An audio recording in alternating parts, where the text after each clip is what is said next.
धन्यवाद नीटू। एक गांव में एक हरिया नाम का किसान रहता था। वह बहुत मेहनती और ईमानदार था। हरिया के पास जमीन कम थी, लेकिन वह मेहनत करके अच्छी फसल पैदा कर लेता, जिससे कि उसके घर का खर्चा चल जाता। हरिया ने धान की फसल लगा रखा था। बारिश न होने के कारण उसकी फसल नष्ट होने लगी, जिससे कि हरिया को बहुत चिंता होने लगी। बारिश न होने के कारण फसल सूख रही है। हमारे पास सिंचाई का कोई साधन भी नहीं है जिससे हम सिंचाई कर सकें। फसल नहीं होगी तो हमारा खर्चा कैसे चलेगा? आप क्यों नहीं कोई नौकरी ढूंढ लेते जिससे हमारे घर का खर्चा चल जाता? तुम ठीक ही कह रही हो। हरिया काम की तलाश में घर से निकला और जमींदार के पास पहुंचा। आपको नौकर की जरूरत है तो मुझे काम पर रख लो। ठीक है, तुम काम कर सकते हो। मेरे पास काम है। कल से तुम काम पर समय से आ जाना।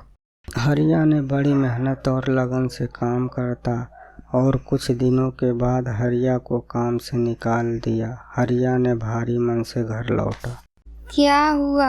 आप इतना उदास क्यों हो? मालिक ने हमें काम से निकाल दिया। आप चिंता मत करो, कल शहर जाकर किसी सेठ के पास काम ढूंढ लेना। चलो हाथ मुंह धोकर खाना खा लो, भगवान सब ठीक करेंगे। सुबह हरिया काम की तलाश में शहर के लिए चल दिया और मन ही मन सोच रहा था कि जमींदार हमारे साथ सही नहीं किया। काम मिल जाएगा तो ठीक है, नहीं तो हमारे बीवी बच्चे भूखे मरेंगे। हरिया सारी बातें सोचते हुए जा ही रहा था कि रास्ते में कोई मोटरसाइकिल के साथ गिरा पड़ा था। पास जाकर देखा तो जमींदार का इकलौता पुत्र था जो बेहोश पड़ा हुआ था। हरिया ने किसी तरह उसे अस्पताल पहुंचाया और जमींदार को सूचना दिया। दुर्घटना होने की वजह से काफ़ी खून निकल गया था और हरिया ने अपना खून भी दिया। आपका मरीज अब खतरे से बाहर है। आपका बहुत बहुत धन्यवाद डॉक्टर साहब।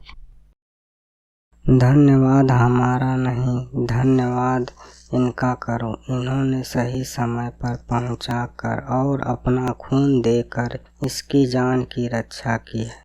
जमींदार ने हरिया का आभार व्यक्त किया और अपनी करनी पर शर्मिंदा हुआ और हरिया को फिर से दोगुनी तनख्वाह के साथ काम पर रख लिया।